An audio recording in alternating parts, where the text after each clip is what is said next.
book lovers, it's Ellis. Today I'm going to talk to you about two different books about the land of snows. One is my own book, the one on the bottom, and the one on the top is one that I received through a contest recently. So the one on the top is called Who is Tibet's Exile Leader, the 14th Dalai Lama by Teresa Robeson, and illustrated by Angela Poon.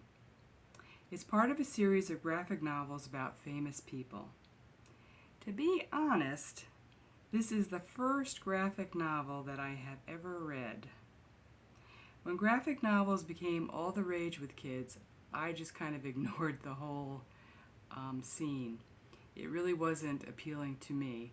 However, after reading this book, I do understand how it appeals to kids who like the more visual style and who are more reluctant type readers.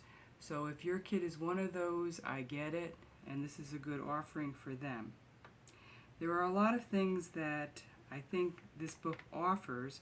First of all, it's one of the books about Tibet that kids in this grade level can read something about this area of the world, and so that makes it rare in and of itself. It also provides a glimpse into the history of the events which led to the Dalai Lama having to escape Tibet in 1959. It exposes kids to Tibet, Tibetan Buddhism, and its culture.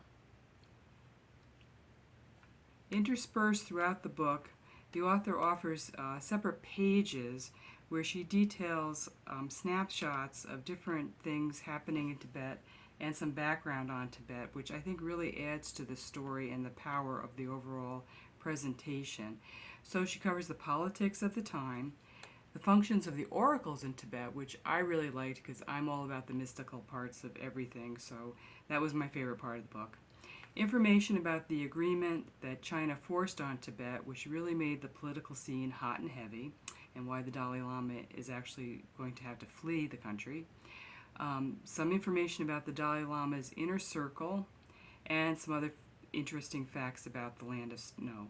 All in all, it's a wonderful offering for middle schoolers, especially if they are assigned a biography. And oftentimes for kids, biographies are hard to choose.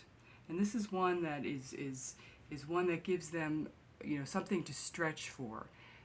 Somebody that is not a common person that, some of the other kids might be reading about and presenting in class. This is something a little different. So that's appealing. Of course, this book only covers the Dalai Lama and his escape from Tibet, and we all know that after that happened, the Dalai Lama becomes a world-recognized leader and goes on to get the Nobel Peace Prize. So that's something that happens after the book and not covered in the book. And if this adventure does whet an appetite for more adventure in Tibet, there's also my book, which is for older kids, teenagers, called Into the Land of Snows. It is fiction, but it is in the same area. It's in Tibet, and it's going to cover some of the material that is covered in the nonfiction book. So if you'd like to check that out, go to my website, and I'll see you next time. Thanks.